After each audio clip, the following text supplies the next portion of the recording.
বর্তমান যে চলমান যুদ্ধ পরিস্থিতি সমগ্র বিশ্বে, বিশেষ করে মধ্যপ্রাচ্যে, এটির উপর বিশ্লেষণমূলক কিছু আলোচনা বা কিছু কথা আমার বলার ইচ্ছা আছে, তবে সেটা আজকের খুতবায় নয়, সামনে কখনো। আজকে শুধু রাসূল সাল্লাল্লাহু আলাইহি ওয়াসাল্লামের কিছু হাদিস, যা আরব বিশ্বে সংঘটিত ভয়াবহ কিছু যুদ্ধের কথা রাসূল সাল্লাল্লাহু আলাইহি ওয়াসাল্লাম তার হাদিসে উল্লেখ করে গেছেন, যেটা একদিন হবেই, যেহেতু রাসূল সাল্লাল্লাহু আলাইহি ওয়াসাল্লাম বলেছেন। আজ হোক অথবা কাল হোক, কয়েকশো বছর পরে হোক, কয়েক হাজার বছর পরে হোক, এটি ঘটবেই। যদিও আজকের যারা জায়নিস্ট আছে এবং খ্রিস্টানদের মধ্যেও যারা জায়নিজমকে সাপোর্ট করে, যারা বাইবেলের অনুসারী কিন্তু জায়নিজমকে সাপোর্ট করে, আর যারা ইহুদি জায়নিস্ট তারা তো আছেই, তারা নিজেরাই বলতেছে যে তাদের বাইবেলে এবং তাদের তাওরাতে প্রতিশ্রুত যে আর্মেড গান তথা শেষ জামানার যুদ্ধ, সেটি তারা শুরু করেছে। এটা তারা নিজেরাই বলতেছে যে তারা যুদ্ধ শুরু করেছে শেষ জামানার, এবং এটা বলেই তারা তাদের সেনাবাহিনীকে মোটিভেট করতেছে যে পুনরায় ঈসা আলাইহিস সালাতু ওয়াস সালামকে পৃথিবীতে ফেরত নিয়ে আসতে হবে, এবং ফেরত নিয়ে আসার জন্য আমাদের কিছু কাজ আছে, সেই কাজগুলো আমাদের করতে হবে। সেই কাজের অংশ হিসেবে আমরা যুদ্ধ করতেছি। এই যুদ্ধের পলিটিক্যাল কোনো গ্রাউন্ড, বাস্তব কোনো গ্রাউন্ড নাই, শুধু দৈব বাণীকে বিশ্বাস করা, ভবিষ্যৎ বাণী, ধর্মীয় বাণীকে বিশ্বাস করা যে ঈসা আলাইহিস সালামকে ফেরত নিয়ে আসতে হবে, নিয়ে আসতে হলে এটা এটা করতে হবে, অতএব আমরা সেটা করব। এটা তাদের দাবি।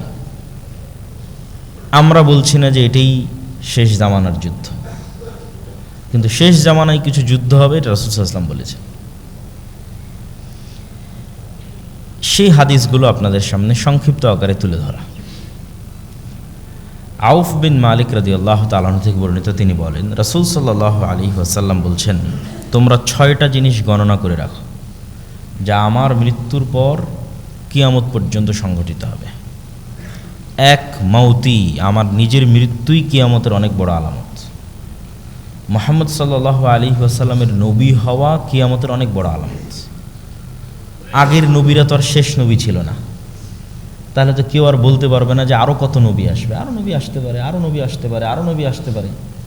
কিন্তু মুহাম্মদ সাল্লাল্লাহু আলাইহি ওয়াসাল্লাম তো শেষ নবী, তাহলে মুহাম্মদ সাল্লাল্লাহু আলাইহি ওয়াসাল্লামের নবী হওয়াই কিয়ামতের অন্যতম একটা বড় আলামত। কেননা তারপরে আর নবী আসবে না, মানে তারপরে কিয়ামত হবে।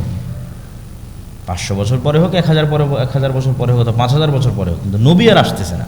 মুহাম্মদ সাল্লাল্লাহু আলাইহি ওয়াসাল্লামের মৃত্যুর পরে কিয়ামত হবে। তাহলে মুহাম্মদ সাল্লাল্লাহু আলাইহি ওয়াসাল্লামের মৃত্যু কিয়ামতের অন্যতম বড় একটি আলামত, সেটা তিনি নিজেও বলছেন। 6টা জিনিস গণনার মধ্যে 1 নম্বর মাউতি, আমার মৃত্যু। 2 নম্বর ফাতহু বাইতুল মাকদিস, মসজিদে আকসা বিজয় করবে মুসলমানেরা, যেটা ওমর রাদিয়াল্লাহু তাআলা আনহুর শাসনামলে সংগঠিত হয়ে গেছে। মসজিদে আকসা বিজয় হবে। তারপর বলছেন সুম্মা মাউতান ইয়াখুযু ফীকুম কাকুআথিল গানাম, ব্যাপক বড় বড় 2টা মহামারী, যাতে হাজার হাজার লক্ষ লক্ষ কোটি কোটি মানুষ মারা যাবে। এই বিষয়গুলো নিয়ে আলেম ওলামাদের মধ্যে মতভেদ আছে যে এই মহামারীগুলো সংঘটিত হয়েছে না হয়নি। ওমর রাদিয়াল্লাহু তাআলা আনহুর যুগে সিরিয়ায় এক ভয়ঙ্কর মহামারী হয়েছিল, সেটাকে আলেম ওলামাগণ এই মহামারী হিসেবে গণ্য করেছে। আবার পরবর্তীতে যখনই বড় ব্যাপক আকারে কোনো মহামারী দেখা গেছে, তখন সবাই এই হাদিসের কথা তুলে ধরে বলেছে এটি হয়তো সেই মহামারী হতে পারে। যেহেতু রাসূল সাল্লাল্লাহু আলাইহি ওয়াসাল্লাম কোনো নির্ধারিত টাইম, সময় উল্লেখ করে যাননি, আর এটা উল্লেখ করা সম্ভবও নয়। আল্লাহর নবীকে যতবার জিজ্ঞেস করা হয়েছে মাতা সা, কিয়ামত কখন হবে, তিনি কোনো সময় বলতে পারেননি। কেন আল্লাহ নিজে বলছেন যে কিয়ামত কখন হবে, এটার জ্ঞান একমাত্র কার কাছে আছে? আল্লাহ সুবহানাহু ওয়া তাআলা। তাহলে মুহাম্মদ সাল্লাল্লাহু আলাইহি ওয়াসাল্লাম শুধু চিহ্ন বলতে পারে, আলামত বলতে পারে, সে আলামতের নির্ধারিত সময়ও বলতে পারবেন না যে আসলে এই আলামতটা কখন, কত সালে, কোথায় সংঘটিত হবে। সুতরাং এটা বলার কোনো ওয়ে নাই, স্কোপ নাই যে এটাই সেই আলামত যেটা এত সালে অমুক জায়গায় সংঘটিত হচ্ছে বা হবে। তারপর রাসূল সাল্লাল্লাহু আলাইহি ওয়াসাল্লাম বললেন, সুম্মা ইস্তিফাদাতুল মাল হাত্তা ইউতা রাজুলু মিয়াতা দিনার, এত বেশি মানুষের ধন সম্পদ হয়ে যাবে যে একজন গরিব মিসকিনকে 100 দিনার দিলেও সেটাকে অনেক ছোট খাটো মনে করবে, অল্প মনে করবে। সুম্মা ফিতনাতুন লা ইয়াবকা বাইতুম মিনাল আরব ইল্লা দাখালাতহু, তারপর পৃথিবীতে এমন এক ফিতনা প্রকাশ পাবে যেই ফিতনা প্রত্যেক আরব ঘরে প্রবেশ করবে। আল্লাহ নবী শুধু আরবদের কথা বলেছেন যে প্রত্যেক আরবের ঘরে ফিতনা প্রবেশ করবে। অনেকেই মনে করেন ফিতনা মানে মোবাইল, অনেকেই মনে করেন ফিতনা মানে আজকের অশ্লীলতা, বেহায়াপনা, কিন্তু কোরআন এবং হাদিসে ফিতনা বললে সবার আগে যুদ্ধ বিগ্রহ এবং হত্যা রাহাজানিকেই বোঝায় সর্বপ্রথম। তো হত্যা রাহাজানি যুদ্ধ বিগ্রহ এটি যদি আমরা ফিতনা দ্বারা উদ্দেশ্য নেই, তাহলে এমনও যুদ্ধ সংঘটিত হবে যেই যুদ্ধে আরবের প্রত্যেকটা ঘর যুক্ত হয়ে যাবে। আরবের কোনো ঘর এই যুদ্ধ থেকে খালি থাকবে না, যেটা রাসূল সাল্লাল্লাহু আলাইহি ওয়াসাল্লাম বলছেন যে এমন যুদ্ধ সংঘটিত হবে যেই যুদ্ধ আরবের প্রতিটা ঘরে প্রবেশ করবে, যদি ফিতনা দ্বারা আমরা হত্যা যুদ্ধ বিগ্রহ উদ্দেশ্য নেই। সুম্মা হুদনাতুন তাকুনু বাইনাকুম ওয়া বাইনা বানিল আসফার, তারপর তোমাদের সাথে হলুদ চামড়ার মানুষদের, রোমানদের, ইউরোপিয়ানদের, সাদা চামড়ার মানুষদের, হলদেটে সাদা চামড়ার মানুষদের এক বড় চুক্তি সম্পাদিত হবে, যেই চুক্তি তারাই লঙ্ঘন করবে এবং তারা তোমাদের বিরুদ্ধে যুদ্ধ করতে আসবে 80টি পতাকার অধীনে, যার এক এক পতাকার অধীনে থাকবে 12,000 করে সৈন্যবাহিনী। এটা একটা হাদিস। আর এক হাদিসে রাসূলুল্লাহ সাল্লাল্লাহু আলাইহি ওয়াসাল্লাম বলছেন, সামি'তুম বিমাদিনাতিন জানিবুম মিনহাল বার ওয়া জানিবুম মিনহাল বাহার, তোমরা এমন এক শহরের কথা জানো যেই শহরের এক পাশ সমতল আর এক পাশ সাগর। সাহাবীরা বললেন, হ্যাঁ আমরা এরকম একটি শহরের কথা জানি। আল্লাহ নবী বললেন, লা তাকুমুস সাআ হাত্তা ইয়াগজুহা ৭০ আলফাম মিন বানি ইসহাক, ততদিন পর্যন্ত কিয়ামত হবে না যতদিন না ইসহাক আলাইহিস সালাতু ওয়াস সালামের বংশের ৭০,০০০ মানুষ এই শহরে যুদ্ধ না করছে।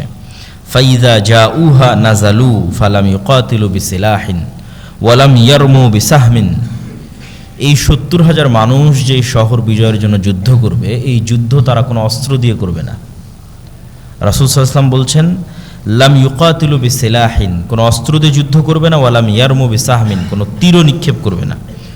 ক্বালু লা ইলাহা ইল্লাল্লাহ আল্লাহু আকবার, তারা যুদ্ধ করবে শুধু মুখের আওয়াজ দিয়ে, যে মুখের আওয়াজ হবে লা ইলাহা ইল্লাল্লাহ, যে মুখের আওয়াজ হবে আল্লাহু আকবার। ফায়াসকুতু আহাদু জানিবাইহা, এইভাবে শহরের দেওয়াল ভেঙে পড়ে যাবে। আবার যখন তারা বলবে দ্বিতীয়বার লা ইলাহা ইল্লাল্লাহ আল্লাহু আকবার, তখন শহরের আরেক দেওয়াল ভেঙে পড়ে যাবে।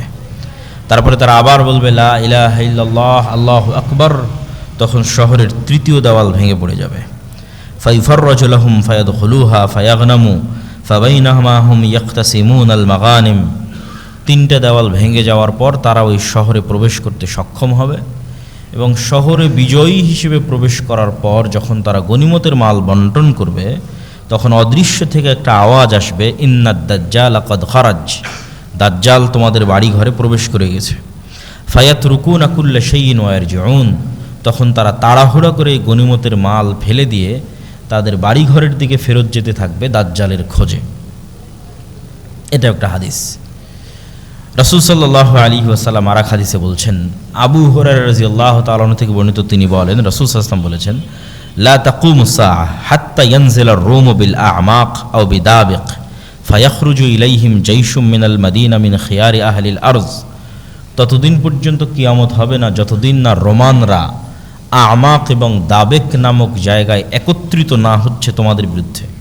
এই আমাক এবং দাবেক হচ্ছে বর্তমান সিরিয়া এবং তুরস্কের সীমান্তবর্তী অঞ্চল।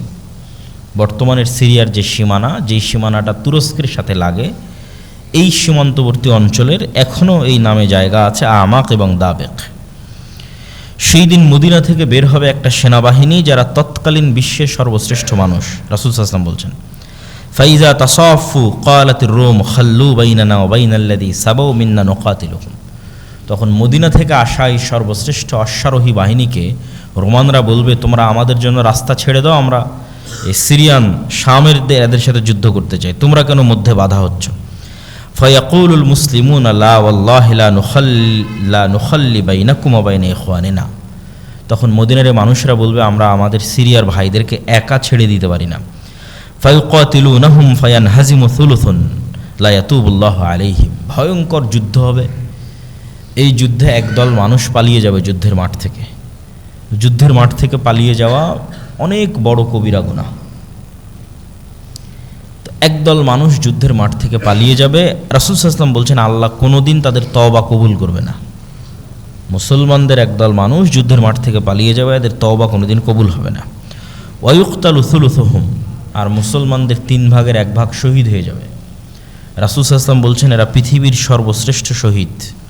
আফজালুশ শুহাদা ইনদাল্লাহ, আল্লাহর নিকটে শ্রেষ্ঠতম শহীদ হবে এরা। ওয়াইফতাতিহুস সুলুস, আর 1/3 তো পালিয়ে গেছে, 1/3 মারা গেছে, আর মুসলমানদের 1/3 আল্লাহ বিজয় দান করবেন রোমানদের উপরে। লা ইফতানুনা আবাদা, এই 1/3 এরা কোনোদিন আর কোনো ফিতনায় পতিত হবে না। ফায়াফতাহতিহুনা কুস্তুনতুনিয়া, এই 1/3 কুস্তুনতুনিয়া বিজয় করবে। আগের হাদিসে যেটা আমরা দেখলাম, এমন একটা শহর যার এক পাশ সমতল আর এক পাশ সমুদ্র, সেটাও কুস্তুনতুনিয়া, এটাও কুস্তুনতুনিয়া। কুস্তুনতুনিয়াকে ইংরেজিতে বলা হয় কনস্টান্টিনোপল, আর আমরা এখন চিনি ইস্তাম্বুল নামে। তুরস্কের মোটামুটি অফিসিয়াল রাজধানী নয়, কিন্তু দীর্ঘদিনের রাজধানী ছিল, ঐতিহ্যবাহী শহর ইস্তাম্বুল। তুরস্কের ইস্তাম্বুল, যাকে আরবিতে বলা হয় কুস্তুনতুনিয়া, ইংরেজিতে বলা হয় কনস্টান্টিনোপল। এই শহর তারা বিজয় করবে। তাহলে এই শহর কিয়ামতের পূর্ব মুহূর্তে বিজয় হচ্ছে মানে এই শহর মুসলমানদের হাতে থাকবে না। তথা আজকের তুরস্ক যে মুসলমানদের হাতে আছে, এটা একদিন থাকবে না মুসলমানদের হাতে। এটা ইহুদি খ্রিস্টান অন্যদের দখলে চলে যাবে। নাহলে কিয়ামতের পূর্ব মুহূর্তে কিভাবে ইস্তাম্বুল বিজয় হবে? কেন এর পরপরে আবার দাজ্জাল বের হচ্ছে, তথা এটা কিয়ামতের পূর্ব মুহূর্তের ঘটনা। তাহলে তারা কুস্তুনতুনিয়া বিজয় করবে। ফাবাইনামা হুম ইয়াক্তাসিমুন আল গানাইম, যখন তারা গনিমতের মাল বন্টন নিয়ে ব্যস্ত থাকবে এবং তাদের তরবারিগুলো জাইতুন গাছে ঝুলানো থাকবে, ইজা সাহা ফীহিমুশ শাইতান, তখন শয়তান অদৃশ্য থেকে চিৎকার করে বলবে যে দাজ্জাল তোমাদের বাড়িতে ঢুকে গেছে। ফায়াখরুজুনা ওয়া যালিকা বাতিল, তখন তাড়াহুড়া করে এরা গনিমত ফেলে দিয়ে তরবারি নিয়ে তাদের বাড়িঘরের দিকে যেতে থাকবে, মানে দামেস্ক শহরের দিকে আসতে থাকবে। এটা আরও অন্য বর্ণনায় আরও স্পষ্ট হয় যে দামেস্ক শহরের দিকে ফেরত আসতে থাকবে। তো এই প্রথম সংবাদটা হবে মিথ্যা। দাজ্জাল যে তাদের বাড়িঘরে ঢুকে গেছে, এই প্রথম সংবাদ মিথ্যা হবে। ফাইজা জাউ শাম খারাজা ফাবাইনামা হুম ইউইদ্দুনা লিল কিতাল, কিন্তু যখন তারা দামেস্কে ফেরত আসবে তারপরে সত্যি সত্যি দাজ্জাল বের হয়ে যাবে। তখন ইউইদ্দুনা লিল কিতাল, তখন তারা যুদ্ধের প্রস্তুতি নিবে দাজ্জালের সাথে। ইউসাফুনা সুফুফা ইদা উকিমাতিস সালাত, এমতো অবস্থায় দামেস্কের মসজিদে সালাতের একামত হবে এবং মুজাহিদরা সালাতের জন্য দাঁড়াবে সারিবদ্ধভাবে। কিছু বর্ণনা এসেছে এটা ফজরের সালাত। ঠিক এই সময়ে ইয়ানজিলু ঈসা ইবনে মারিয়াম, ঈসা ইবনে মারিয়াম, কিছু বর্ণনা এসেছে 2 ফেরেশতার কাঁধের উপর ভর দিয়ে নামবেন। ফা আম্মাহুম ফাইদা রাআহু আদুউল্লাহ যাবা কামা ইয়াযুবুল মিলহু ফিল মা ফালাউ তারাকাহু লান যাবা হাত্তা ইয়াহলিক। ঈসা ইবনে মারিয়ামকে যখন দাজ্জাল দেখবে, তখন লবণ যেভাবে পানিতে দিলে মিটে যায়, মিশে যায়, গলে যায়, দাজ্জাল সেভাবে গলে যেতে থাকবে। ওয়ালাকিন ইয়াকতুলুহুল্লাহু বিয়াদিহি, কিন্তু তারপরেও ঈসা আলাইহিস সালাম নিজে হাতেই দাজ্জালকে হত্যা করবেন।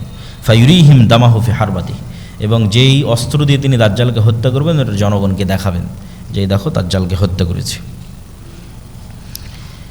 কাছাকাছি অনুরূপী বর্ণনা যে রোমানদের সাথে মুসলমানদের একটা বিরাট চুক্তি হবে, আর এই চুক্তির লঙ্ঘনটা হবে এইভাবে যে রোমানদের সাথে মুসলমানদের চুক্তি হওয়ার পর এরা তৃতীয় আর একটা পক্ষের বিরুদ্ধে একসাথে একত্রিত হয়ে যুদ্ধ করবে, তথা খ্রিস্টানেরা আর মুসলমানেরা একত্রিত হয়ে তৃতীয় এক পক্ষের বিরুদ্ধে যুদ্ধ করবে। সেই তৃতীয় পক্ষ কে কারা তা হাদিসে উল্লেখ নাই। এই যুদ্ধে মুসলমান এবং খ্রিস্টানদের বিজয় হবে। বিজয় হওয়ার পর একজন খ্রিস্টান সৈন্য বলবে যে ক্রুশের কারণে বিজয় হয়েছে, যে ক্রুশ চিহ্ন তারা গলায় ঝোলায়, এটার কারণে আমরা বিজয় হয়েছি।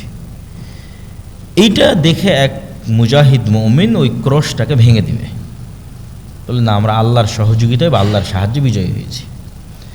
এই ক্রস ভাঙ্গাকে কেন্দ্র করে একদল আর এক দলের মুখোমুখি হয়ে যাবে পুনরায়।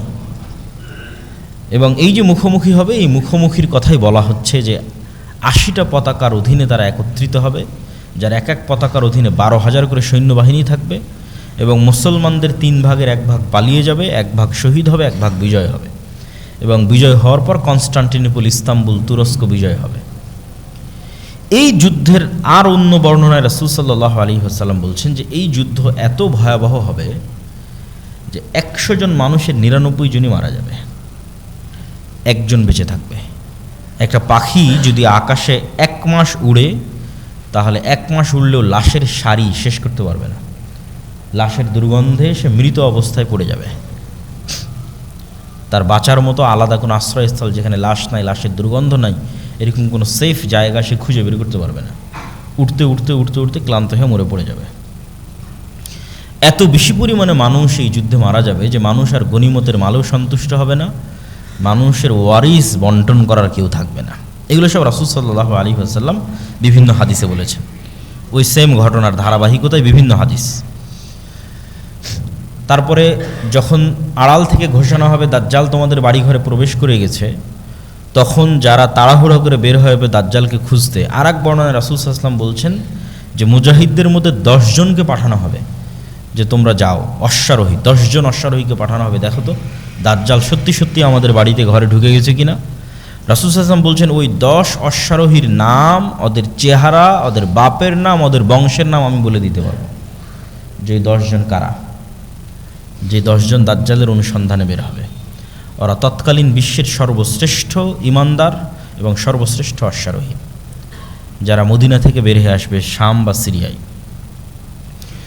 এবং রাসূল সাল্লাল্লাহু আলাইহি ওয়াসাল্লামের আরেক হাদিসে এই যুদ্ধের কথা বর্ণনা করতে গিয়ে তিনি বলেছেন যে সেই দিন মুসলমানদের হেডকোয়ার্টার হবে গুতা নামক জায়গা, যেটি আজকের শাম বা সিরিয়ার রাজধানী দামেস্কের অতি নিকটবর্তী একটি অঞ্চল, গুতা নামক জায়গা।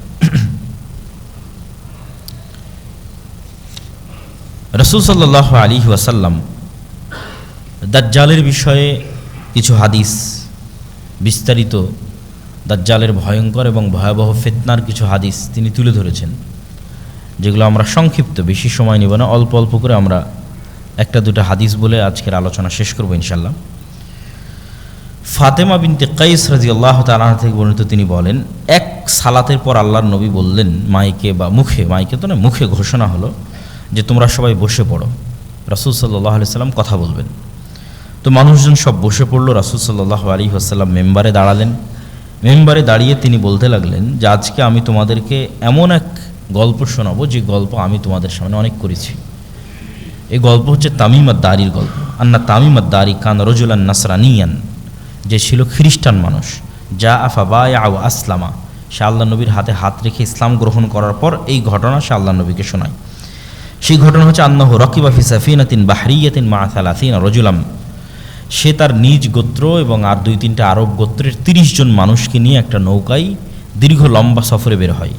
ফালাইবা বিহিমুল মাউজু শাহরান ফিল বাহরি, সমুদ্রের ঢেউ তাদেরকে 1 মাস যাবৎ এদিক ওদিকে নিয়ে যেতে থাকে। তারা কোনো লোকেশন ট্র্যাক করা, আগের যুগের মানুষ তারা এবং চাঁদ দেখে দিক নির্ধারণ করে নৌকা পরিচালনা করত, কিন্তু ঝড় বৃষ্টি ঢেউয়ে আর কন্ট্রোল করতে পারেনি যে এই নৌকা কোন দিকে যাচ্ছে। তো অনেক পরে গিয়ে, দীর্ঘ 1 মাস পরে গিয়ে এই নৌকা একটা দ্বীপে গিয়ে ভিড়ল। সংক্ষেপে আমি শেষ করে দিচ্ছি। একটা দ্বীপে ভিড়ার পর, লাগার পর তারা সেখানে নামলো। নামার পর দেখতেছে একটা প্রাণী, ফালাকিয়াতুম দাব্বাতুন, একটা ভয়ঙ্কর প্রাণী যার অত্যাধিক চুলের কারণে লা ইয়াদরুনা মা কুবুলুহু মিন দুবুরিহি, সামনে কোনটা পিছন কোনটা, মুখ কোন দিকে পিছন কোন দিকে এটা বোঝা যাচ্ছে না অত্যাধিক চুলের কারণে। তখন এরা তাকে বলছে ওয়াই হাক, তোমার ধ্বংস হোক।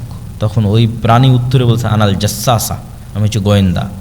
ক্বালু আমাল জাসসাসা ক্বালাত আইয়ুহাল কওম ইনতালিকু ইলা হাযা রাজুল ফিদ দাইর। তখন ওই গোয়েন্দা বলতেছে তোমরা এইদিকে যাও, এখানে ভিতরে একটা লোক, প্রাসাদে একটা লোক তোমাদের অপেক্ষা করতেছে।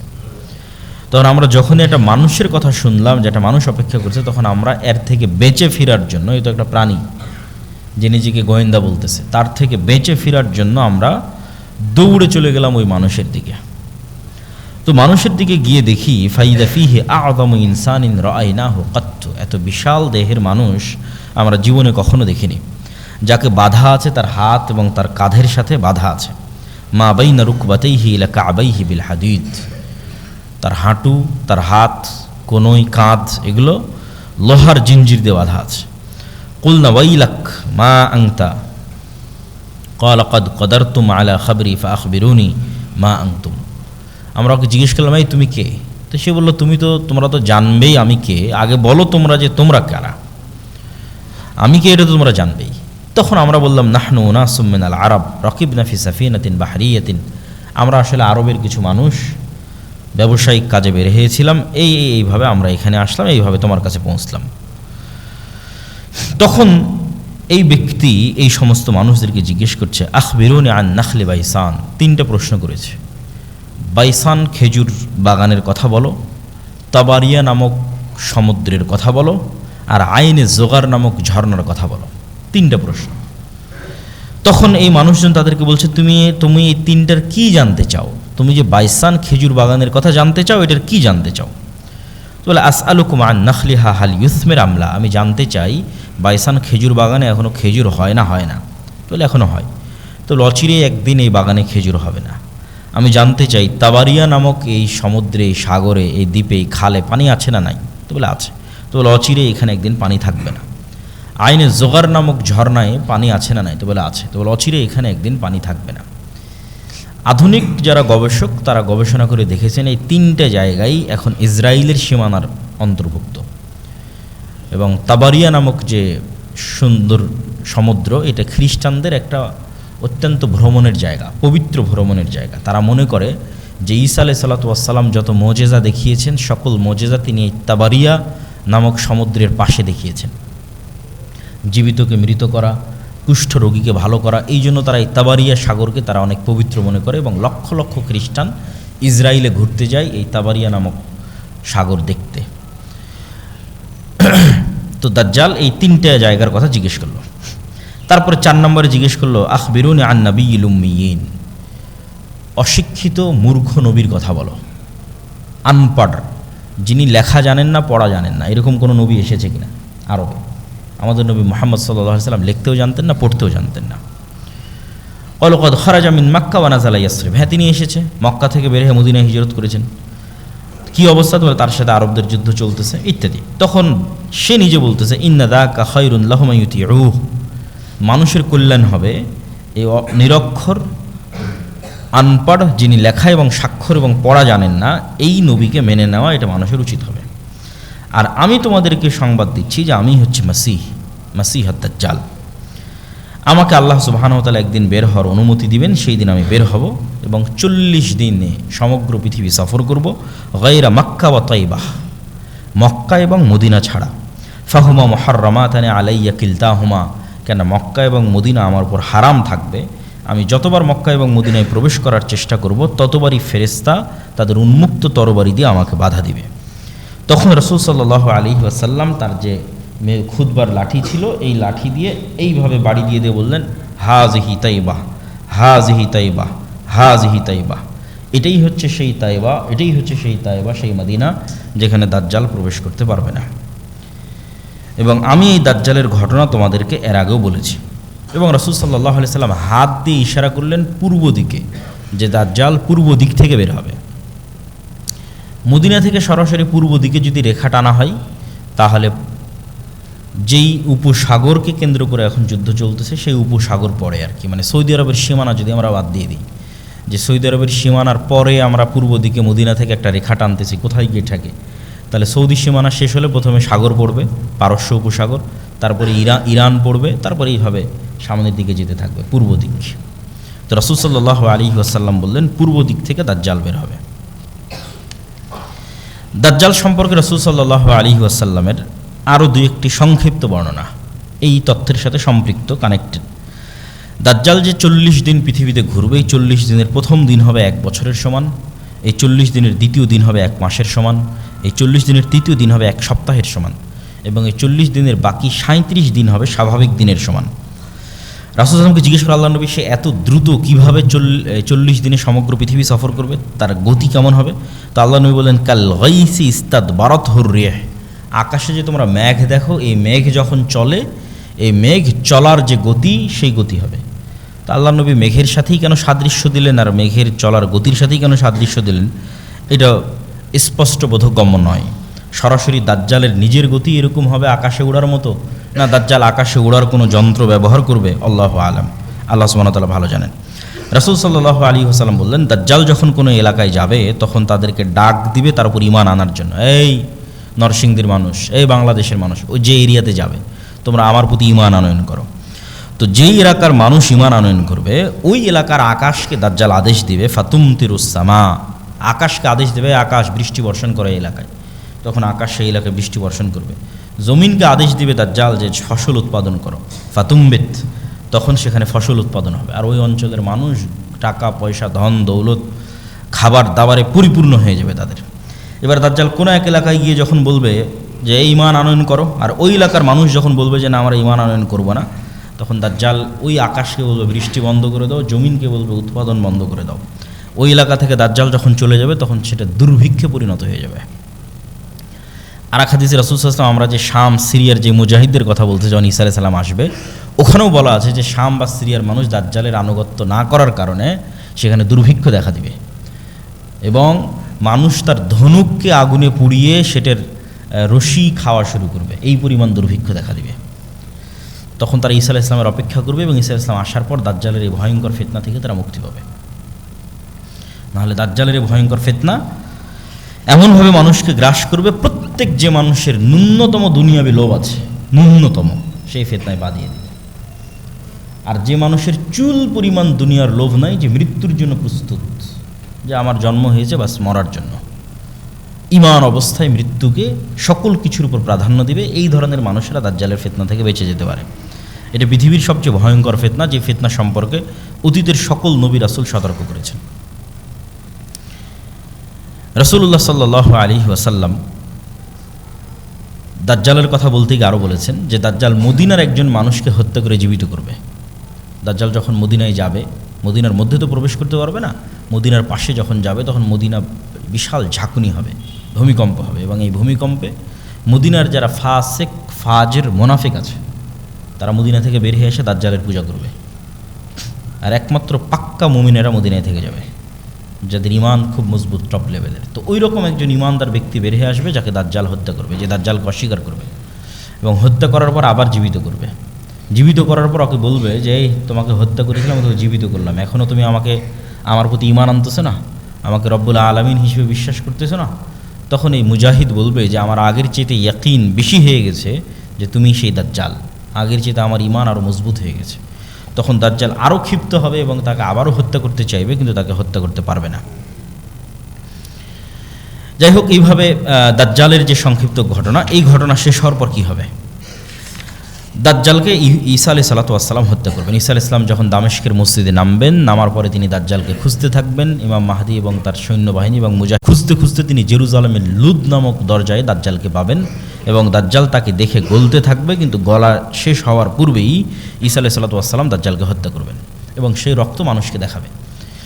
দাজ্জালকে হত্যা যখন করা হয়ে গেছে তখন আল্লাহ সুবহানাহু ওয়া তাআলা ঈসা আলাইহিস সালামকে বলবে যে ঈসা ইবনে মারিয়াম, আমার একদল সৃষ্টি জীব আছে যাদের সাথে কেউ যুদ্ধ করে পারবে না, অতএব মুমিনদের নিয়ে, মুজাহিদদের নিয়ে তুর পাহাড়ে আশ্রয় নাও। তো মুমিন মুজাহিদদের নিয়ে ঈসা আলাইহিস সালাতু ওয়াস সালাম তুর পাহাড়ে আশ্রয় নেবে। আর আল্লাহর সেই সৃষ্টিজীব কারা? তারা হচ্ছে ইয়াজুজ আর মাজুজ। তখন ইয়াজুজ এবং মাজুজ পৃথিবীতে বের হবে এবং পৃথিবীর সকল সমুদ্র, সকল নদীনালা, খাল বিল, পুকুর, ফসল ফল ফলাদি সব খেয়ে শেষ করে দেবে, কিচ্ছু বাকি রাখবে না। এবং এই ইয়াজুজ এবং মাজুজের এই ভয়ঙ্কর যে পরীক্ষা, আসলে মুসলমানদের শক্তি যে দুনিয়াবী শক্তি নয়, এটা এই জায়গাতেও প্রমাণ হয় যে একজন নবী তিনি তুর পাহাড়ে আশ্রয় নিয়ে আছে, তাকে আল্লাহ বলছে না যে তুমি যাও ইয়াজুজ মাজুজের সাথে যুদ্ধ করো। আল্লাহ আগেই বলে দিয়েছে যে আমার একদল বান্দা আছে, ইবাদান লি, আমার বান্দা, লা ইয়াদান লি আহাদিন বিকিতালিহিম, কারো ক্ষমতা নাই যে ওদের সাথে যুদ্ধ করবে। তাহলে ঈসা আলাইহিস সালামের বাঁচার রাস্তা কি? আল্লাহর কাছে কান্নাকাটি করা। একজন নবী আল্লাহর কাছে এবার কান্নাকাটি করবে ইমাম মাহাদি সহ এবং সকল মুজাহিদ সেনাবাহিনী সহ, যে আল্লাহ ইয়াজুজ মাহাজুজের এই বিপদ থেকে আমাদের রক্ষা করে। খাবার নাই, পানি নাই, কয়দিন এভাবে চলে। তাহলে আল্লাহর কাছে ফিরে যাওয়া ছাড়া এবং আল্লাহর আশ্রয় ছাড়া মুমিন এবং মুসলমানদের বাঁচার কোনো রাস্তা নেই। এটা নবী ঈসা জীবিত থাকা অবস্থায় দাজ্জালের মতো এত ফিতনা অতিক্রম করার পরেও, দাজ্জালকে নিজে হাতে হত্যা করার পরে এবার ঈসা আলাইহিস সালামকে আল্লাহর কাছে কাঁদতে হচ্ছে তুর পাহাড়ে। তো যখন ঈসা আলাইহিস সালাম এবং ইমাম মাহদী এবং মুজাহিদরা আল্লাহর কাছে তুর পাহাড়ে কাঁদবে, তখন আল্লাহ সুবহানাহু ওয়া তাআলা তাদের দোয়া কবুল করে এক প্রকার বিষাক্ত পোকা, অসুস্থতা এই সমস্ত ইয়াজুজ এবং মাজুজের ঘাড়ে দিয়ে দিবেন, যেটার কারণে তারা সব মারা যাবে এবং সেটার দুর্গন্ধে টেকা যাবে না। তখন আবার ঈসা আলাইহিস সালাম এবং মুজাহিদরা আল্লাহর কাছে আবার কান্নাকাটি করে দোয়া করবে। তখন আল্লাহ সুবহানাহু ওয়া তাআলা একদল উট পাখির মতো একদল পাখিকে আল্লাহ সুবহানাহু ওয়া তাআলা পাঠাবেন, যারা উটের কুজের মতো একদল পাখিকে, যারা এই সমস্ত লাশকে উঠিয়ে নিয়ে গিয়ে, হাজার হাজার লক্ষ লক্ষ কোটি কোটি লাশকে উঠিয়ে নিয়ে গিয়ে কোথাও ফেলে দেবে। এবং আল্লাহ সুবহানাহু ওয়া তাআলা আসমানকে বলবেন বৃষ্টি বর্ষণ করো, এবং আসমান বৃষ্টি বর্ষণ করে পুরো পৃথিবীকে পবিত্র করে দেবে, সাফ করে দেবে। তারপর আল্লাহ সুবহানাহু ওয়া তাআলা আসমান এবং জমিনকে আদেশ দিবেন যে তোমাদের মধ্যে যা রিজিক আছে, যা রহমত আছে, যা বরকত আছে সব উন্মুক্ত করে দাও। তখনই একটা ডালিম একটা গ্রাম খাবে, তখনই একটা গরুর দুধ একটা বংশ খাবে, কেননা পৃথিবীর বরকতের যেটা সর্বোচ্চ স্তর সেটাতে পৃথিবীকে পৌঁছে দেওয়া হবে। আর পৃথিবীতে যুদ্ধ বিগ্রহ বন্ধ হয়ে যাবে, এবং এতদিন যুদ্ধ বিগ্রহের যা অস্ত্র ছিল সেগুলোই জ্বালিয়ে পুড়িয়ে শেষ করতে 7 বছর পার হয়ে যাবে, এবং পৃথিবীতে ঈসা আলাইহিস সালাতু ওয়াস সালামের 7 বছরের সর্বশ্রেষ্ঠ ন্যায়পরায়ণের শাসনকাল প্রতিষ্ঠা হবে, ন্যায় এবং ইনসাফের শাসন 7 বছর। এই 7 বছর পার হওয়ার পর এক মৃদু বাতাসে, যে বাতাস মুমিনদের বগলে অনুভূত হবে, সেই মৃদু বাতাসে পৃথিবীর সকল মুমিন মৃত্যুবরণ করবে। তারপরে পৃথিবীতে শুধু ফাসেক, ফাজের এবং পাপিষ্ঠরা থাকবে। এবং যেই হাদিসগুলো আপনারা শুনে থাকেন যে এক সময় মানুষ পশু পাখির ন্যায় মিলিত হবে, লজ্জা বুঝবে না, এটা হবে সেই সমস্ত মানুষেরা। হজ এবং ওমরা বন্ধ হয়ে যাবে, এটা হচ্ছে সেই সমস্ত মানুষেরা। কাবা ঘর ধ্বংস করা হবে, এটা হচ্ছে সেই সমস্ত মানুষেরা। এগুলো ঈসা আলাইহিস সালাম এবং ইমাম মাহদী, দাজ্জাল, এগুলোর পরের কথা এবার আসতেছে। তখন পৃথিবীতে আর কোনো মুমিন বেঁচে থাকবে না, কেউ কোরআন পড়ার লোক থাকবে না, আল্লাহর নাম নেওয়ার লোক থাকবে না। সেগুলো এখন নয়, এগুলো হবে দাজ্জালের পরে, ঈসা আলাইহিস সালামের পরে, যখন আর কোনো মানুষ না আল্লাহকে চিনবে, না কোরআনকে চিনবে, না কাবাকে চিনবে, না মানুষের কোনো লজ্জা এবং হায়া থাকবে। কুকুর যেভাবে খোলা মাঠে মিলিত হচ্ছে, মানুষ সেভাবে মিলিত হবে। এই সমস্ত পাপিষ্ঠ, পাপাচারী, নিকৃষ্ট মানুষের উপর আল্লাহ সুবহানাহু ওয়া তাআলা কিয়ামত কায়েম করবে। তো এই হলো আজকে আমাদের সংক্ষিপ্ত আলোচনা, যে কিয়ামতের পূর্ব মুহূর্তে এই রকমের কিছু ভয়ঙ্কর এবং ভয়াবহ যুদ্ধ হবে। সেই যুদ্ধটা কখন, কোথায়, কিভাবে, কোন যুদ্ধ সেটা নির্দিষ্ট করে বলা কঠিন, কিন্তু এই রকমের ভয়াবহ ভয়ঙ্কর যুদ্ধ হবে, যেটা রাসূল সাল্লাল্লাহু আলাইহি ওয়াসাল্লাম বলছেন। এবং অন্তত একটা জিনিস ক্লিয়ার, যে শাম এবং সিরিয়ার মানুষেরা ঈমানের উপর থাকবে, মদিনার মানুষেরা ঈমানের উপর থাকবে। একটা জিনিস পরিষ্কার, মদিনা থেকে মুজাহিদ বের হবে, শাম এবং সিরিয়া থেকে মুজাহিদ বের হবে, এবং তারাই মূলত ইমাম মাহদী এবং ঈসা আলাইহিস সালাতু ওয়াস সালামের সঙ্গী হবে। এবং আরও একটা জিনিস পরিষ্কার, যে মুসলমানেরা কনস্টান্টিনোপল, ইস্তাম্বুল, তুরস্ক বিজয় করবে। যদিও মানুষের ইচ্ছা এবং কামনা হওয়া উচিত নয় যে সে এইটার অংশ হবে। কেন উচিত নয়? সকল নবী সকল উম্মতকে শিখিয়ে দিয়ে গেছে, তোমরা মাসিহাদ দাজ্জালের ফিতনা থেকে আল্লাহর কাছে পরিত্রাণ চাও। কেন ওই ফিতনায় পরীক্ষায় পাশ করার মতো ঈমান আমার এবং আপনার আছে কিনা এটা আমরা জানি না। ফলত ওই পৃথিবীতে ওই ফিতনা প্রকাশ হওয়ার আগেই যদি আমরা পৃথিবী থেকে বিদায় নিই, এটা আমাদের জন্য কল্যাণ। কেন আমাদের টার্গেট তো জান্নাতে যাওয়া। তো এই জন্য কখন কোথায় ইমাম মাহদী বের হলো আর কখন কোথায় ঈসা আলাইহিস সালাম অবতীর্ণ হবে, এইটার পিছনে না পড়ে আমি আমার ঈমান নিয়ে কত দ্রুত পৃথিবী থেকে বিদায় নিতে পারি, আর আল্লাহ আমাকে ওই ফিতনা থেকে কত আগে পৃথিবী থেকে নিয়ে যায়, এটা মানুষের কামনা হওয়া উচিত। যে দাজ্জালের ফিতনা বের হওয়ার আগে যেন আল্লাহ আমাদের পৃথিবী থেকে যাওয়ার ব্যবস্থা করে দেয়। কেননা সেটা এক ভয়ঙ্কর এবং ভয়ানক ফিতনা হবে, যেখানে মানুষ তার ঈমান হারিয়ে ফেলবে। এবং 3টে ধর্মের মানুষ এ বিষয়ে একমত যে কিয়ামতের পূর্ব মুহূর্তে একজন মাসিহ বের হবে যে তাদের উদ্ধার করবে। ইহুদিরা অপেক্ষায় আছে একজন মাসিহ বের হবে যে তাদের উদ্ধার করবে, খ্রিস্টানরা অপেক্ষায় আছে একজন মাসিহ বের হবে যে তাদের উদ্ধার করবে, আর মুসলমানদের হাদিসে তো কোরআনে তো বলাই আছে যে একজন মাসিহ বের হবে যে মুসলমানদের উদ্ধার করবে। সেই মাসিহকে, মাসিহ মানে উদ্ধারকারী, সেই মাসিহ, মাসিহাদ দাজ্জাল, সেই মাসিহ ঈসা মাসিহ। ঈসার নামেও মাসিহ আছে, দাজ্জালের নামেও মাসিহ আছে। মাসিহ মানে উদ্ধারকারী। মাসিহাদ দাজ্জাল না ঈসা মাসিহ? তো মূলত ইহুদিদের মাসিহ হবে দাজ্জাল। ইহুদিরা যেই মাসিহের অপেক্ষায় আছে তাদের উদ্ধার করবে, এই মাসিহ হবে দাজ্জাল। কেননা দাজ্জালের হাতে তখন পৃথিবীর সকল পাওয়ার ক্ষমতা থাকবে। মুসলমানদের হবে নিরীহ, খাবার নাই, আসমানের বৃষ্টি বন্ধ হয়ে যাবে, জমিনের উৎপাদন বন্ধ হয়ে যাবে, দুর্ভিক্ষ দেখা দিবে। তাহলে এই দলে তো আর কেউ অত সহজে যাবে না। মানুষ তো সবসময় ক্ষমতার পিছনে ছুটে, যার কাছে টাকা পয়সা, যার কাছে ধন দৌলত, ছেলের পিছনে ছুটে। তাহলে ইহুদিদের মাসিহ কে হবে? দাজ্জাল। আর খ্রিস্টান এবং মুসলমানদের মাসিহ ঈসা আলাইহিস সালাম হবে, কেন অধিকাংশ খ্রিস্টান মুসলমান হয়ে যাবে ঈসা আলাইহিস সালাম আসার পরে। এবং ঈসা আলাইহিস সালাম স্পষ্ট করে দিবেন, তিনি নিজে হাতে ক্রুশ ভেঙে দিবেন, তিনি নিজে হাতে খিনজির শুকুরের গোস্তকে হারাম করবেন।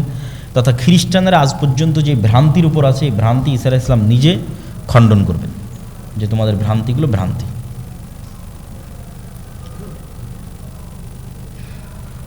আর রমজান মাসকে সামনে রেখে আমাদের যে করণীয় কাজ, সেই করণীয় কাজের মধ্যে সবচেয়ে জরুরি কাজ, এক নম্বর জরুরি কাজ, যেটা রমজানে কোনো মতেই মিস দেওয়া উচিত নয়, সেটা হচ্ছে 5 ওয়াক্ত সালাত। স্বাভাবিকভাবেই দেওয়া উচিত নয়, কিন্তু আমি সিয়ামও পালন করছি আবার সালাত আদায় করি না, এই সিয়ামের কোনো গুরুত্ব নাই, এই সিয়ামের কোনো দাম নাই। দাজ্জাল যখন আসবে তখনও সাহাবী রাসূল সাল্লাল্লাহু আলাইহি ওয়াসাল্লামকে জিজ্ঞেস করল, আল্লাহ নবী সালাত কেমনে হবে? একদিন যদি 1 বছর হয়, সালাত কেমনে হবে? তাহলে দেখেন সাহাবীদের মাথায় সালাত কিভাবে ঢুকে আছে, যে দাজ্জালের ফিতনার ভয়ে ভীত হয়ে অন্য কোনো প্রশ্ন নয়, তাদের মাথায় প্রথম ক্যাচ করেছে সালাত। ঈসা আলাইহিস সালাতু ওয়াস সালাম যখন তার মায়ের কোলে, ফাআশারাত ইলাইহি ক্বালু কাইফা নুকাল্লিমু মান কানা ফিল মাহদি সাবিয়্যা ক্বালা ইন্নী আব্দুল্লাহ আতানিয়াল কিতাব ওয়া জাআলানি নাবিয়্যা। ঈসা আলাইহিস সালাম বললেন মায়ের কোল থেকে যে আমি আব্দুল্লাহ, আল্লাহর বান্দা, আল্লাহ আমাকে নবী করেছে। ওয়া জাআলানি মুবারাকান আইনামা কুনতু, আর আমি যেখানেই থাকি না কেন আমি বরকতময়। ওয়া আওসানি বিসসালাতি ওয়াজ যাকাতি মা দুমতু হাইয়্যা, আর আমার আল্লাহ আমাকে আদেশ দিয়েছে যেন আমি মরা পর্যন্ত সালাত আর যাকাত দিই, সালাত আদায় করে আর যাকাত দিই। কোরআনের আয়াত। যে ঈসা আলাইহিস সালাম যখন ছোট্ট শিশু, তখন উনি মায়ের কোল থেকে বলতেছেন যে আল্লাহ তাকে আদেশ দিয়েছে যেন তিনি সালাত আদায় করেন, এবং আল্লাহ তাকে আদেশ দিয়েছে যেন তিনি যাকাত দেন। তাহলে সালাত কত গুরুত্বপূর্ণ হতে পারে। ইব্রাহিম আলাইহিস সালাতু ওয়াস সালাম তার কওমের জন্য, তার পরবর্তী প্রজন্মের জন্য যে কয়েকটা দোয়া করেছে, তার মধ্যে 2টা দোয়া সবচেয়ে গুরুত্বপূর্ণ। রব্বি জাআল হাযাল বালাদা আমিনা ওয়াজনুবনি ওয়া বানিয়া আন না'বুদাল আসনাম। আল্লাহ, এই যে শহর মক্কা শহর, এটাকে নিরাপদ করে দেন কিয়ামত পর্যন্ত, আর আমার পরবর্তী প্রজন্ম যেন ভুলেও মূর্তি পূজক না হয়। তাহলে মূর্তি পূজা কতটা শিরক, কতটা ভয়ঙ্কর খারাপ জিনিস, যে ঈসা আলাইহিস সালাম তার পরবর্তী প্রজন্ম জন্য যে গুরুত্বপূর্ণ দোয়াটা করতেছেন, সেখানে তিনি জায়গা দিচ্ছেন যেন তার পরবর্তী প্রজন্ম মূর্তি পূজক না হয়, মানে শিরক না করে। আর আরেকটা কি দোয়া করছেন? রব্বি জাআলনি মুকিমাস সালাহ ওয়া মিন যুররিয়াতি। আল্লাহ, আমি যেন সালাত আদায়কারী হই, আর আমার পরবর্তী প্রজন্ম যেন সালাত আদায়কারী হয়, আমার পরবর্তী প্রজন্ম যেন বেনামাজি না হয়। তাহলে মুসলমানের জন্য পৃথিবী থেকে বিদায় নেওয়া এমত অবস্থায় যে সে বেনামাজি, এমত অবস্থায় যে সে কোরআন জানে না, কোরআন পড়ে না, বিনা সালাত বিনা কোরআনে মুসলমানের পৃথিবী থেকে বিদায় নেওয়া উচিত নয়। 2টা জরুরি জিনিস মুসলমানকে নিশ্চিত করতেই হবে তার হায়াত থাকা পর্যন্ত। 1, সে সালাত আদায়কারী হবে, 2, সে কোরআন পড়া জানবে এবং কোরআন পাঠকারী হবে। তাহলে রমজান মাসের 1 নম্বর জরুরি কাজ 5 ওয়াক্ত সালাত, 2 নম্বর জরুরি কাজ কোরআন। মুসা আলাইহিস সালাতু ওয়াস সালামের কওমকে যখন তাওরাত দেওয়া হলো, তোরাহ বলে ইহুদিরা, উচ্চারণ করে যে তোরাহ, যখন তাওরাত দেওয়া হলো, তখন এই তাওরাত যেন তারা মানে, এই জন্য তুর পাহাড়, যে তুর পাহাড়ে ঈসা আলাইহিস সালাম আশ্রয় নেবে, যে তুর পাহাড়ে এই মুসা আলাইহিস সালাম ইবাদত করেছেন 40 রাত আল্লাহর, আরবাঈনা ওয়া ইয ওয়া'আদনা মুসা 40 লাইলা, 40 রাত ইবাদত করেছে মুসা আলাইহিস সালাম তুর পাহাড়ে। এই তুর পাহাড়কে আল্লাহ ইহুদিদের মাথার উপর তুলে ধরেছে, তুলে ধরে বলছে হয় তাওরাত মানার ওয়াদা কর, না হলে পাহাড় ছেড়ে দিয়ে এখনই হত্যা করে দিলাম, এখনই ধ্বংস করে দিলাম। তখন বানু ইসরাঈল বলছে ঠিক আছে, আমরা তাওরাত এবং তাওরাতে যা আছে এটা মানব। তো প্রত্যেক উম্মতের উপর যে গজব এসেছে, সেই গজব আসার কারণ হচ্ছে ওই উম্মতের উপর পাঠানো কিতাবকে না মানা। তাওরাত যদি না মানে তো পাহাড় ছেড়ে দিয়ে আল্লাহ ধ্বংস করে দেবে। তাহলে উম্মতে মুহাম্মাদির উপর গজব আসবে যদি তারা কোরআনকে অবহেলা করে। আর উম্মতে মুহাম্মাদের উপর গজব নূহ আলাইহিস সালামের কওমের মতো বন্যার আকারে হবে না, লূত আলাইহিস সালামের কওমের মতো শহর উল্টিয়ে দেওয়া হবে না, আদ সামুদের মতো বিকট আওয়াজ বা ঝড়ো বাতাসে পরিপূর্ণ ধ্বংস হবে না। তাহলে উম্মতে মুহাম্মাদের উপর গজব কি? উম্মতে মুহাম্মাদি যদি কোরআন অবহেলা করে, বা আমি গজবে আছি কিনা এজ এ উম্মতে মুহাম্মাদি, সেটা আমি বুঝবো কিভাবে? সেটা হচ্ছে আমাদের উপর ভিন্ন জাতিকে আল্লাহ চাপিয়ে দেবে। আরাকানের রোহিঙ্গা, আর চায়নার উইঘুর, আর ফিলিস্তিন, আর বাংলাদেশ, আর যেখানে ভিন্ন জাতিকে তাদের উপর চাপিয়ে দেবে, এটা গজব। এটা হলো উম্মতে মুহাম্মাদির গজবের ধরন। উম্মতে মুহাম্মাদির গজব বন্যা নয়, ভূমিকম্প নয়, শহর উল্টিয়ে দেওয়া নয়, আকাশ থেকে অগ্নিবৃষ্টি নয়, বিকট আওয়াজ নয়। উম্মতে মুহাম্মাদির গজব হচ্ছে ইহুদি, খ্রিস্টান, হিন্দুরা এদেরকে কুচুকাটা করবে। যখন দেখবেন করতেছে তখন বুঝবেন গজব। যেমন হালাকু খা, চেঙ্গিস খা যখন বাগদাদে গিয়ে লক্ষ লক্ষ মানুষকে জবাই করেছে বাগদাদে, বুঝতে হবে এটা গজব। কেন এই গজব আসতেছে? কোরআনকে অবমূল্যায়ন করার কারণে। ইন্নাল্লাহ ইয়ারফাউ বিহাযাল কিতাবি আকওয়ামান ওয়া ইয়াদউ বিহি আখারিন। কোরআন এবং এই উম্মতের শক্তি সামর্থ্য দাড়িপাল্লায় সমান সমান। আমার এবং আপনার বাড়িতে, আমার এবং আপনার সমাজে কোরআনের মূল্য যেই মানে থাকবে, পৃথিবীতে এই উম্মতের ক্ষমতা, দাপট, শক্তি সেই লেভেলে থাকবে। কোরআন আমাদের বাড়িতে, আমাদের ঘরে যেই নিম্ন লেভেলে থাকবে, পৃথিবীতে উম্মতে মুহাম্মাদের অবস্থা সেই নিম্ন লেভেলে থাকবে। এটা রাসূল সাল্লাল্লাহু আলাইহি ওয়াসাল্লামের হাদিসের আমি অনুবাদ করতেছি, যে তাহলে আমার এবং আপনার পৃথিবীর উন্নতি নির্ভর করতেছে কোরআন পড়া, মানা, বুঝা এবং শিখার উপর। পৃথিবীতে যদি উম্মতে মুহাম্মাদি চায় যে তারা শক্তিশালী, সামর্থ্যবান, পাওয়ারফুল হবে, তাহলে ফিরে আসতে হবে কোরআনের কাছে। এই রমজান মাস হচ্ছে কোরআনের মাস। শাহরু রমাদান আল্লাযী উনজিলা ফীহিল কোরআন। এবং ওই যে দাজ্জালের ফিতনা থেকে বাঁচার রাস্তাও কিন্তু কোরআন। সূরা কাহফের প্রথম 10 আয়াত এবং সূরা কাহফ দাজ্জালের ফিতনা থেকে মুক্তির রাস্তা। তো ওই সূরা কাহফ তো কোরআনেরই অংশ। কোরআন যাদের অন্তরে প্রথিত হয়ে আছে, এরা ফিতনায় পতিত হবে না। মানে কোরআনের বুঝ এবং কোরআনের জ্ঞান যাদের ভিতরে আছে। এই জন্য রমজানকে কেন্দ্র করে মসজিদ, মাদ্রাসা, মক্তব, আমরা দাওয়া ইলাল্লাহর মাধ্যমে 7 শতাধিক মক্তব পরিচালিত করতেছি, যেটার একটা প্রতিযোগিতা আপনারা হয়তো এনটিভির পর্দায় অথবা আমাদের ফেসবুকে দেখতে পাচ্ছেন। এনটিভির পর্দায় প্রতিদিন বিকেল 3টায় প্রচারিত হয়। এটা শুধু মক্তবের বাচ্চা না, না মাদ্রাসার, না ইংলিশ মিডিয়াম স্কুলের, না কোথাও, একদম গ্রামে গঞ্জে প্রত্যন্ত অঞ্চলে মসজিদে যে মক্তব হয় সেখানে। তাহলে দ্বিতীয় জরুরি কাজ কোরআন। 1 নম্বর জরুরি কাজ সালাত, দ্বিতীয় জরুরি কাজ কোরআন, তৃতীয় জরুরি কাজ রমজান মাসের ফজিলত যদি আমরা পেতে চাই, যে অতীতের সকল গুনাহ ক্ষমা হয়ে যাওয়া, তাহলে গুনাহ মুক্ত রমজান হতে হবে, গুনাহ মুক্ত সিয়াম হতে হবে, না হলে এই ফজিলত পাওয়া যাবে না। ফজিলত এক জিনিস, ফারজিয়াত আদায় হওয়া এক জিনিস। ফারজিয়াত আদায় হওয়ার ফজিলত দুইটা সম্পূর্ণ ভিন্ন জিনিস। তুমি যদি নিয়মিত ক্লাসে 40%, সর্বনিম্ন 40% যদি ক্লাসে উপস্থিতি থাকে, তাহলে তোমার ছাত্রত্ব টিকবে। আর যদি ক্লাসে উপস্থিতি 100% থাকে, তাহলে তোমাকে এই পুরস্কার দেওয়া হবে। ছাত্রত্ব টিকা আর পুরস্কার পাওয়া অনেক পার্থক্য আছে। তো আমি ঠিক আছে না খেয়ে থাকলাম, লজ্জাস্থান হেফাজতে, পেটের সিয়াম আর লজ্জাস্থানের সিয়াম। এই সিয়ামের কারণে কি হবে? সিয়াম না থাকার গুনাহ থেকে আমি বেঁচে যাব, ফারজিয়াত আদায় হয়ে যাবে। কিন্তু ফজিলত পূরণ করার জন্য আমাকে একটা শর্ত পূরণ করতে হবে, সেটা হচ্ছে গুনাহ মুক্ত রমজান লাগবে, গুনাহ মুক্ত সিয়াম লাগবে। জিহ্বারও সিয়াম লাগবে, চোখেরও সিয়াম লাগবে, কানেরও সিয়াম লাগবে, হাতেরও সিয়াম লাগবে, পায়েরও সিয়াম লাগবে। চোখ দেখবে না অশ্লীল দৃশ্য, কান শুনবে না অশ্লীল কথা, মুখ বলবে না অপ্রয়োজনীয় গীবত, পরনিন্দা, জিহ্বায় উচ্চারিত হবে আল্লাহর জিকির, উচ্চারিত হবে কোরআন, চোখ দিয়ে পড়বে আল্লাহর কোরআন, হাত দিয়ে ইবাদত করবে আল্লাহর, এবং সকল গুনাহ থেকে মুক্ত থাকবে। এবার পাবে ওই ফজিলত যে কেউ যদি রমজানে সিয়াম রাখে, কেউ যদি রমজানে তারাবির সালাত আদায় করে, কেউ যদি লাইলাতুল কদরের রাত জাগে, তাহলে তার অতীতের সব গুনাহ মাফ হয়ে যাবে। এটা স্পেশাল অফার, ফজিলত, পুরস্কার। এইটা পূরণ করতে হলে গুনাহ মুক্ত রমজান লাগবে। এই জন্য রমজানের তৃতীয় জরুরি কাজ, যে রমজানে আপনাকে টার্গেট নিতে হবে যে আমি শুধু পেট আর লজ্জাস্থানের সিয়াম থাকবে না, পুরো শরীরের সিয়াম চলবে, তথা পুরো শরীরের সকল অঙ্গ প্রত্যঙ্গকে সকল গুনাহ থেকে বিরত রাখা। আল্লাহ সুবহানাহু ওয়া তাআলা আমাদের তৌফিক দান করুক, আল্লাহুম্মা আমিন। রমজান মাসের চতুর্থ জরুরি কাজ অত্যধিক পরিমাণে দান, সাদাকা এবং জাকাত বের করা। দেখেন ঈসা আলাইহিস সালামের যে আয়াতটা পড়লাম, ওইটাতে ঈসা আলাইহিস সালাম বলতেছে আল্লাহ আমাকে আদেশ দিয়েছে সালাত আর জাকাতের। কোথাও আল্লাহ জাকাতকে আলাদা করেনি সালাত থেকে। তাহলে আমাদের ব্রেনে সালাতের গুরুত্ব যেই মানের, নিশ্চিত থাকেন জাকাতের গুরুত্ব ওই মানের। কেন কোরআনে কোথাও জাকাতকে, অর্থনৈতিক ইবাদতকে সালাত থেকে আলাদা করা হয়নি। শুরুতেই বলছে ওয়া ইউকিমুনাস সালাহ ওয়া মিম্মা রাযাকনাহুম ইউনফিকুন, একদম প্রথম সূরা বাকারা, যে তারা সালাত আদায় করে এবং আল্লাহর রাস্তায় দান করে। আল্লাহ সুবহানাহু ওয়া তাআলা জান্নাত বিক্রি করে দিবেন যারা শহীদ হবে জীবন দিয়ে, আর যারা টাকা দিয়ে জান্নাত কিনে নেবে। তো এই জন্য জাকাত পুঙ্খানুপুঙ্খ হিসাব করে বের করতে হবে। 7.5 ভরি স্বর্ণ, 52.5 তলা রৌপ্য, রৌপ্যের হিসেবে জাকাত বের করলে গরিব মিসকিনের হক বেশি আদায় হয়। এখন স্বর্ণের যে দাম 22, 23, 25 লাখ টাকার মালিক না হলে তো জাকাতই ফরজ হবে না। এই জন্য রৌপ্যের আলোকে জাকাত বের করা ভালো।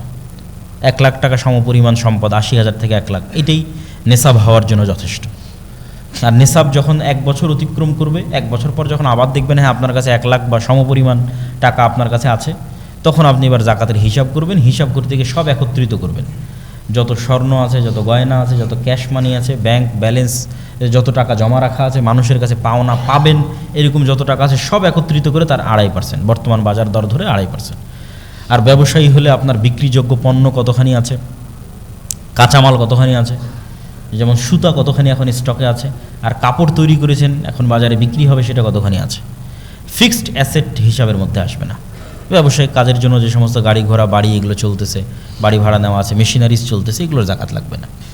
ঠিক আপনি যে গাড়ি ব্যবহার করছেন, বাড়িতে আছেন, এগুলোর জাকাত লাগবে না। প্রত্যেক যেখান থেকে ইনকাম হয় ওটার জাকাত লাগে। জমিতে যখন ফসল হয় তখন ওষুধ দিতে হয়, ফসল নাই, জমির কোনো ট্যাক্স নাই, ইনকাম হলেই জাকাত। তো জাকাত খুব জরুরি এবং খুব গুরুত্বপূর্ণ। জাকাত যদি না দেওয়া হয় তাহলে জাকাত অনাদায়ী সম্পদের ধরন হিসেবে শাস্তি হবে। জাকাত অনাদায়ী সম্পদ যদি স্বর্ণরৌপ্য হয়, জাহান্নামের আগুনে ছ্যাঁক দিয়ে পিঠে ছ্যাঁক দেওয়া হবে, আর বলা হবে দেখো তো এটা কত মজাদার, কত সুস্বাদু, বিরিয়ানি যেমন স্বাদ এটা ওরকম স্বাদ না। আল্লাহ ওই শব্দ ব্যবহার করছে যে বলো তো স্বাদ কেমন লাগতেছে, আনন্দ কেমন লাগতেছে, আল্লাহ কীরকম মজাক করতেছে, ঠাট্টা করতেছে জাকাত অনাদায়কারী ব্যক্তির সাথে। দেখেন যে আমরা খাবারের জন্য যেই স্বাদ শব্দটা ব্যবহার করি ওইটা তার জন্য ব্যবহার করা হবে। আর যদি জাকাত অনাদায়কারী সম্পদ হয় এমনি টাকা পয়সা ধন দৌলত, তাহলে ওইটা হবে সাপের আকৃতিতে, ছবল দিবে আর বলবে আমি তোমার সেই সম্পদ, সঞ্চিত সম্পদ যার জাকাত দাওনি, এখন স্বাদ কেমন একটু দেখো, সুস্বাদু কত আমার এই ছবল। আর যদি জাকাত অনাদায়কারী সম্পদ হয় গরু ছাগল, তাহলে এগুলোকে শিং দেওয়া হবে, খুর দেওয়া হবে, এরা ওই ব্যক্তিকে তার পায়ের আঘাতে এবং মাথার আঘাতে আহত করতে থাকবে আর বলতে থাকবে আমি তোমার সেই সম্পদ যার জাকাত হয়নি। এই জন্য জাকাত দিতেই হবে। রমজান মাসে পঞ্চম জরুরি কাজ শেষ 10 দিন রাত জাগা, এতেকাফ করা, লাইলাতুল কদরকে অনুসন্ধান করা। লাইলাতুল কদরি খায়রুম মিন আলফি শাহর। নূহ আলাইহিস সালাতু ওয়াস সালামের কওম 900 বছর হায়াত পাওয়ার পরেও নেকিতে উম্মতে মুহাম্মাদিকে পাল্লা দিতে পারবে না, অথচ উম্মতে মুহাম্মাদের বয়স 60 বছর। তাহলে নূহ আলাইহিস সালামের একটা কওম যদি কেউ 900 বছর আল্লাহর ইবাদত করে, হিসেবে তো কি বেশি আগে জান্নাতে যাওয়ার কথা এবং বেশি উঁচুতে স্থান দেওয়ার কথা। কিন্তু বেশি আগে জান্নাতে যাবে, বেশি উঁচুতে স্থান পাবে মাত্র 60 বছরের জীবন পাওয়া উম্মতে মুহাম্মাদ। এটা কোরআনের বরকত, লাইলাতুল কদরের বরকত। লাইলাতুল কদরের এক রাতি খায়রুম মিন আলফি শাহর, 1000 মাসের চেয়ে উত্তম। তাহলে কেউ যদি প্রতি বছর একটা করে লাইলাতুল কদর পায়, তাহলে ওর জীবনে ইবাদতের পরিমাণ কত বছরের সমান হতে পারে। তাহলে লাইলাতুল কদর এবং কোরআনকে মূল্যায়ন করে উম্মতে মুহাম্মাদি অতীতের উম্মতের চেয়ে ইবাদতে এবং নেকির প্রতিযোগিতায় এগিয়ে যাবে। এই জন্য লাইলাতুল কদরকে আমাদের অনুসন্ধান করতে হবে। রমজান মাসে লাইলাতুল কদর আছে নিশ্চিত, রমজান মাসের মধ্যে লাইলাতুল কদর আছে এটা নিশ্চিত। ইন্না আনজালনাহু ফি লাইলাতুল কদর শাহরু রমাজান আল্লাযী উনজিলা ফীহিল কোরআন, দুটো আয়াত। আমি এটাকে অবতীর্ণ করেছি লাইলাতুল কদরে, আর শাহরু রমাজান আল্লাযী উনজিলা ফীহিল কোরআন, রমজান মাসে কোরআন অবতীর্ণ করেছি। তাহলে আমি যদি কোরআন লাইলাতুল কদরে অবতীর্ণ করে থাকি, রমজানে অবতীর্ণ করে থাকি, তাহলে লাইলাতুল কদর রমজানের মধ্যে আছে, আর বাইরে যাওয়ার সুযোগ নাই। এখন রমজানের মধ্যে মানুষ তার চেষ্টা অনুযায়ী লাইলাতুল কদরকে খুঁজবে। যারা রমজানের প্রতি রাত জাগবে তাদের তো শতভাগ নিশ্চয়তা।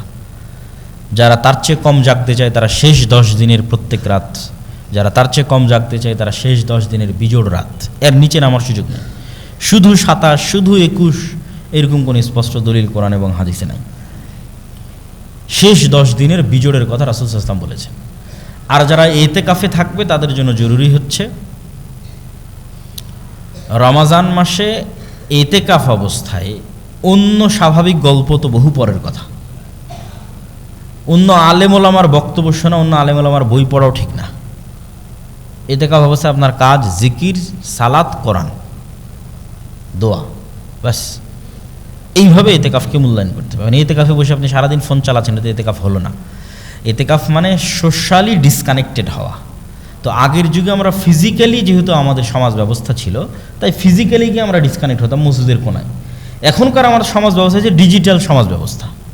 তাহলে আমি যখন ফেসবুকে চালাচ্ছি, আমি কিন্তু চায়ের আড্ডার স্থলেই আছি। মানে আগের যুগের বাইরের চায়ের স্টল এখনকার ফেসবুক। তাহলে আমি এতেকাফে বসে ফেসবুক চালাচ্ছি, মানে আমি যেন মসজিদ থেকে বের হয়ে এতেকাফ ভেঙে চায়ের স্টলে যে আড্ডা দিচ্ছি, ফেসবুকে কমেন্ট করতেছি, রিপ্লাই দিচ্ছি, ইউটিউব ভিডিও দেখতেছি। তাহলে এখনকার যুগে এতেকাফ মানে আগে মোবাইল থেকে ডিসকানেক্ট হতে হবে, ডিজিটালি আগে ডিসকানেক্টেড হতে হবে। ডিজিটাল যে সমাজ ব্যবস্থা আগে ওটার থেকে বিচ্ছিন্ন, তারপরে সশরীরে বিচ্ছিন্ন।